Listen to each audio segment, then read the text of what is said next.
Welcome to Digital Nation, your weekly whistle-stop tour of the best of local TV. And whether it's a pricey Scottish delicacy or a campaign to save an endangered species, we reveal the things you just don't see anywhere else. This week, we meet a group of fearsome pirates that are bringing the legacy of Blackbeard to modern-day Bristol. We hear from the Digi creator, who's putting Welsh app-making on the map. And we discover a daring doll that's blasting off into space. Like local? Then let us know your thoughts by using the hashtag #DigitalNation. First up tonight, we head to the west of Scotland, where STV Glasgow hits the ice with a surprising yet inspirational ice hockey team, largely made up of senior citizens, and it just goes to prove that as you get older, you can stay active as long as you've got that necessary bite.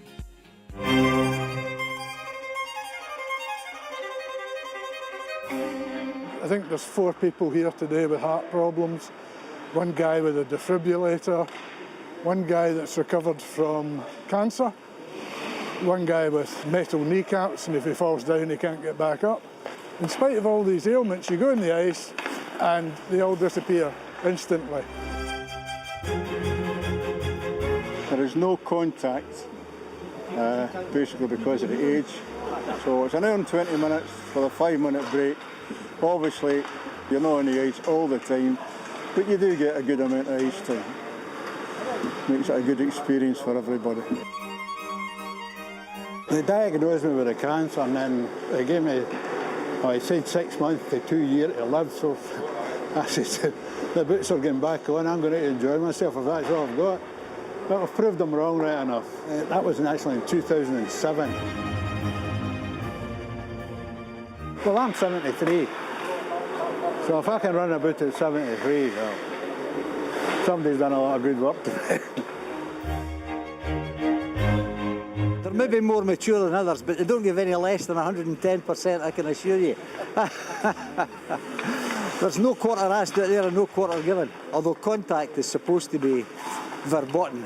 It sometimes happens, you know. We don't have a sin bin, no. Just the verbal abuse makes up for the sin bin.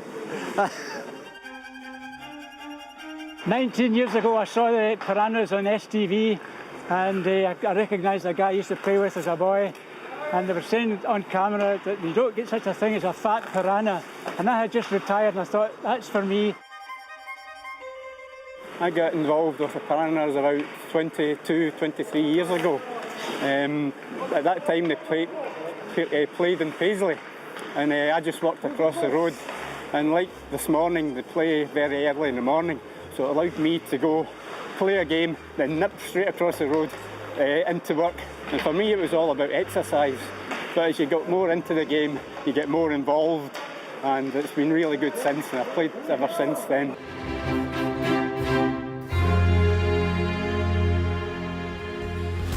Sometimes our stories come from just down the road, and sometimes they come from across the other side of the world.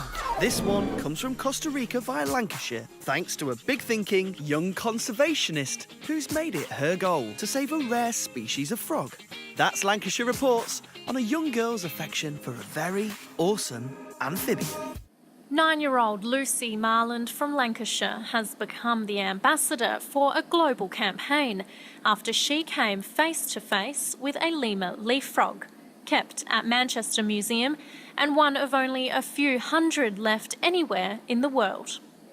Well, I really liked it at the school trip, so we came back with my mum and my brother, and we saw Andrew in his office here, and he let us come in and see the frogs. So that's how I really got involved with saving the lemur leaf frog. Well, I like its eyes. I like its eyes because of the patterns on them, and I just like the colour. The campaign Learning with Lucy aims to educate primary school children in the UK and Costa Rica about the animal and its threatened rainforest habitat. Andrew Gray has worked in Costa Rica for the last 20 years and leads the lemur leaf frog conservation project. My specialism is amphibians, and I've always been interested in animals from a really young age. And In Manchester, we've actually got, believe it or not, the largest collection of Costa Rican frogs now outside Costa Rica. Many endangered species, many of them are critically endangered on the brink of extinction. And our work here just focuses on conserving them. So it's like a little bit of an arc. So we basically, if these amphibians become extinct in the wild, which they could very easily do, then at least there's still some around for the future. Next, we head to Belfast to hear from textile artist Irene MacWilliam. She's been documenting world events in fabric for over 30 years. Exploring science, conflict, health and natural history, Irene's colourful creativity centres around families and individuals at the heart of every global story. About 30 years ago, I decided that I would like to make a record with fabric of world events. Now, I have done these continuously. I set myself the task that I'd either do them until I fell off this planet or I got fed up with them. I'm not interested in the big political stage. I'm more interested in how events react on individual families and what they mean to the immediate people. So when I was depicting something, I would be thinking of the families that were involved and their losses, their grief. And this probably reflects back to the fact that I started off as a social worker, so with an interest in people and their interactions. I think that is what shows up.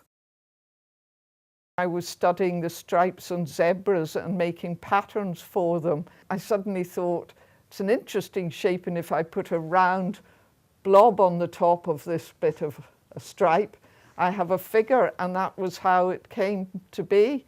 And I have these figures, they're neither male nor female, you can't tell what they are, but we have them going together, and here we have them going apart, because this is unfortunately the way life is. It can be death, it can be separation, it can be illness. One meets so many people who've had to put up with horrible events, and one realises that life just does go on. Where you've got a ship, you've probably got a pirate.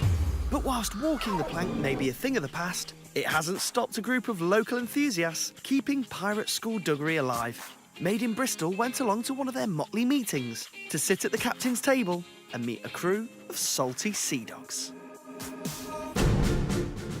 Bristol is renowned for its links with pirates, with one of the most well-known pirates allegedly being born right here in our city. And it will soon be the 300th birthday of that very pirate, Blackbeard.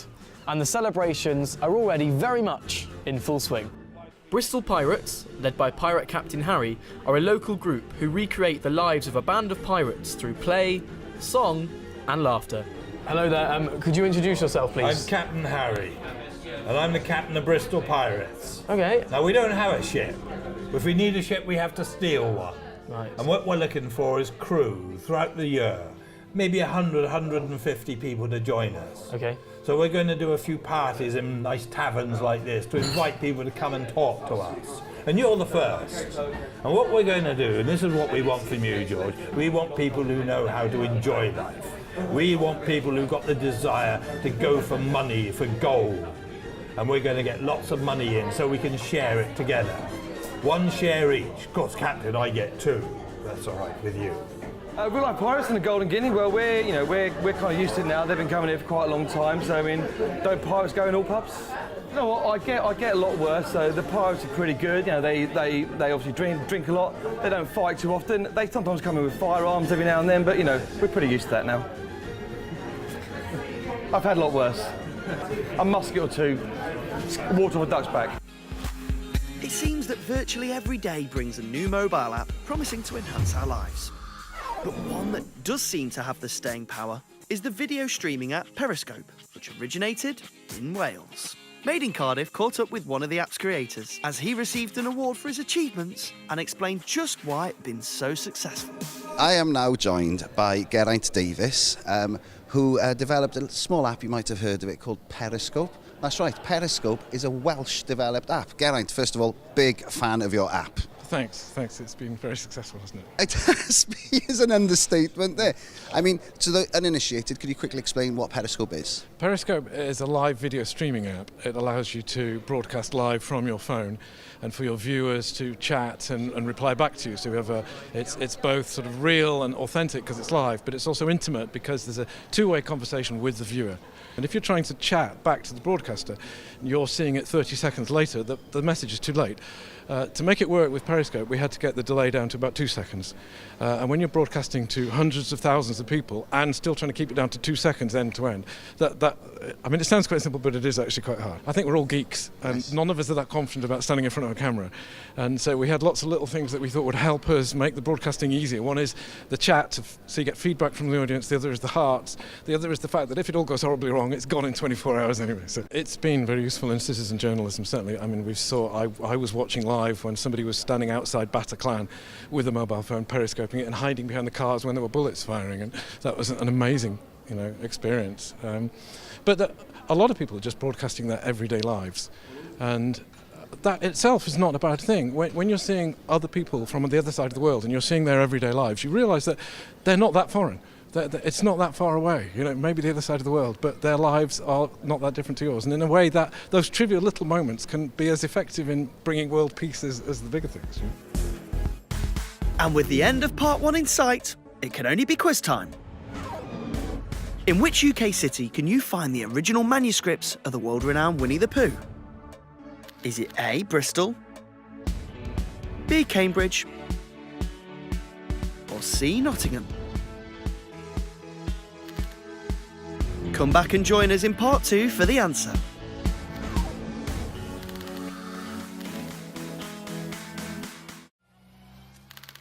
Welcome back to Digital Nation. Before the break, we asked you, in which UK city can you find the original manuscripts for Winnie the Pooh? And the answer is B, Cambridge. The original manuscripts for A.A. Milne's much-loved stories are stored at the Wren Library in Cambridge. What is Scotland's most well-known dish?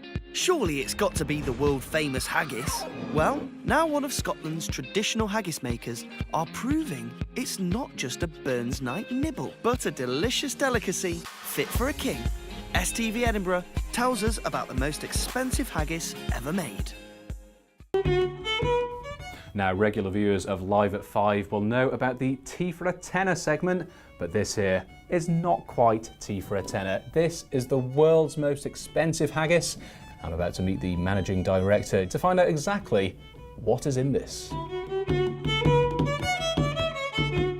To celebrate our 60th anniversary 3 years ago, we invented our range of special edition haggis, and we started playing and pushing the boundaries of our creative skills when it comes to making different haggis.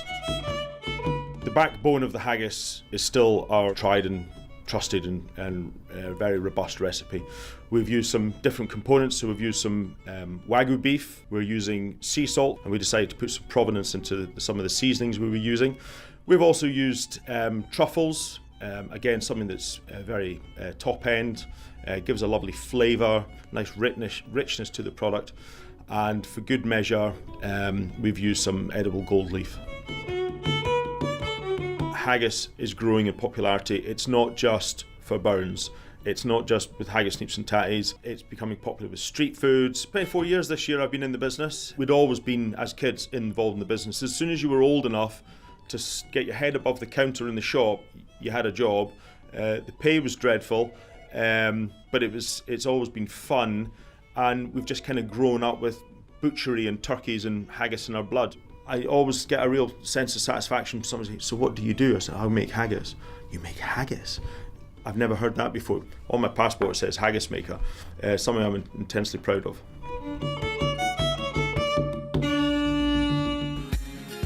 When you think of dance in the north of England, the name Billy Elliot probably springs to mind. But that is set to change, as a new star is taking centre stage. Made in Tyne and Wear's Peter Durrant talks to Connor Scott, a young dancer who is taking the world of dance by storm. So I'm here in one of the dance studios of a very busy dance city. They're all full, but one of the stars who's going to be taken to the stage tonight for the birthday celebration is Connor. Connor, I'm going to grab you in mid-flight there. From Blythe? Yes. 17 years old? Yeah. And where does dance come into it all? Yeah, well, I was 3 years old when I started dancing, and it was purely, I was just like baby, you know, and like with me mum at my sister's dance class, and apparently I was just like bobbing along, and my mum was like, oh, well, we'll just try him in this class and see if he likes it. So, you know, lo and behold, she put us in, and I just took to it. I auditioned for a musical. Luckily enough, actually, the casting director actually said, you know, there's a course called, the scheme called the CAT programme at Dance City. Yeah, and I thought, oh, okay, you know, I'll give this a go. And it was ballet and contemporary, and I thought, not sure about this. I've done, you know, my styles, but I don't know if it's me. And then I started to dance Latin and ballroom less. Still kept it up. Yeah. But then, I don't know, I just started to do more like classes, started to take it more seriously. And by my second year of the CAT, I think something just clicked and I just knew I wanted to do this. You've got a big performance tonight. Tell us about the piece that you're doing. Yeah, the solo I'm doing, it's a piece that I've performed quite a few times. Right. So it was actually quite a struggle to kind of regain what I had in the first place, to try and find something that inside that I would get excited about again, because, you know, it's such a demanding piece. So I've gone back, I've rejigged it, had a look at it, and hopefully tonight I'll do justice again, hopefully. Growing up to be an astronaut is the dream of children everywhere, and Major Tim Peake has created a new generation of astral enthusiasts. But a little-known secret is that a young girl has snuck a sneaky stowaway on board Major Peake's mission, travelling all the way from Cambridge, and now it's reaching out for the stars. Thought up by a 6-year-old in Canada, but turned into a reality in Cambridgeshire. European Space Agency astronaut Lottie reporting to duty. Lottie has accompanied astronaut Tim Peake into space, and in doing so has become the first doll ever to tackle the final frontier. I got a call about a few weeks before Christmas, and it was all very secretive, so I wasn't really sure what was going on, and I was just asked, can you make a spacesuit inspired by the European Space Agency for Lottie? I thought, well, this is quite exciting. So I did that, and I had to make all the details very tiny and make sure that it had all the emblems and the badges that Tim Peake has on his uniform as well, and size it down and make sure that obviously we had all the details. And I sent it off, and then I realised that Lottie was going on board the spacecraft with Tim Peake, and that's how it all happened. It was incredible. Lottie's space career all began when a 6-year-old girl in Canada won a competition to design an outfit for the doll. The winner, called Abigail, wanted Lottie to love space like she did, so designed her as an astronomer. Little did she know, before long Lottie wouldn't need a telescope to see the stars. 3, 2, 1. Lift off. On the shoulders of Atlas, the SS Deke Slayton II orbital ATK Cygnus spacecraft soars toward the International Space Station. But although Lottie now finds herself travelling at 17,000 miles per hour, this trip is far from her first adventure, and the doll is a far cry from the gender stereotype toys of old. I think for a very long time the toy industry has been very traditional. So you've had a lot of girl-type toys and a lot of boy-type toys. And I think now there are a lot of retailers and a lot of toy companies who want to break the boundaries. And I think going up into space is so significant because especially it motivates girls to think, I can do anything. You know, if Lottie can do it, well, why can't I? Now here's some food for thought in this week's Creative Kingdom. We all know that the father of modern vegetarianism came from Manchester. But no, it wasn't him. The real leader of the meat-free world was the Reverend William Cowherd, a Salford priest who had serious beef with carnivores, who started a pro-veggie church in 1800 called the Beefsteak Chapel. If God had meant us to eat meat, then it would have come to us in an edible form like fruit, said Willie. Some people thought he was a right nut cutlet, but his chapel had its own school, an Academy of Science, a printing press, a soup kitchen, and even provided medical treatment. And after he died, some of his followers helped form the Vegetarian Society, the oldest organisation of its kind in the world. Proof once again that when it comes to creativity, innovation, and being lentil as anything, Manchester mints. Having a loved one working away in the armed forces is undoubtedly hard. But for one Nottingham woman whose husband was based in Afghanistan, the experience has led to a new career. Taking inspiration from novels about previous wars, Claire Harvey has reinvented herself as an author, as Notts TV found out. Author Claire Harvey is living proof that if you're good at something, you'll one day be successful. Claire's passion is writing, and while her husband, Major Chris Smith, an engineer, was away in Afghanistan in 2012, it inspired her to write a World War II themed novel. It helped the mum of 3 cope with the pain of missing him. He was doing a job which was partly in Camp Bastion and partly in Kabul, and doing a lot of helicopter flights in between the two. And at that time, I don't know if you can remember, there were suicide bombs going off in Kabul, there was an attack on Camp Bastion. And in any case, it's just, it's a dangerous part of the world to be in. So you do worry. And it's quite easy to sit and watch the news at night and wringing your hands and having that extra glass of wine because you feel quite powerless. So partly writing this was a distraction from that. So I just didn't really think about him, which I don't think he was too happy about. But I just channeled all my worry into my fictional characters rather than worrying about him. Claire lived on Chetwynd Barracks in Chilwell for a number of years, where she met other army wives. She focuses her book, The Gunner Girl, on 3 service women. I wanted to show 3 different classes. So I've got an upper class character, a middle class character, and a working class character. And they've all got their own storylines. There's a coming of age story, there's a romance story, and there's a tragedy, all fitting into the overall arc of the story. Who do you think holds the all-time record as the world's most watched man on television? Any guesses? We take a trip to Merseyside by way of Bay TV as Jay Hine talks to the superstar actor, singer and producer about his affection for Liverpool. Yes, ladies and gentlemen, tonight we are playing host to the Hoth In South. Tell us about you and Liverpool, because you've been here before a couple of times. I Tell us, have. do you like it here? Well, the first time I got here, we got stopped by the police, and the police, we were in a limousine, and we were late for the big breakfast show, or what? Was it this morning? This morning. With Richard and Judy? Yes. And the guy goes, "Oh, it's the Night Rider." And they gave us a police escort, and we were there on time. Wow. And then I went to the Beatles Museum. Of course, I picked up a Beatles a T-shirt. And that night, I went to the BMI Awards and met Paul McCartney and said, I just bought a Beatles T-shirt in Liverpool. And he said, well, I just bought a Hasselhoff T-shirt in Germany. I think it was an amazing meeting. Yeah, I love Liverpool. It's really cool. I just don't, you're actually one of the only people in Liverpool I can understand. That could change, Yeah. And that completes our best of bunch. If our stories have inspired you, then don't forget there's more you can see on each of the local TV channels' websites. Or why not pop over to iPlayer to catch up on previous episodes of the show. Just visit bbc.co.uk/Digital Nation. So, until next week, goodbye.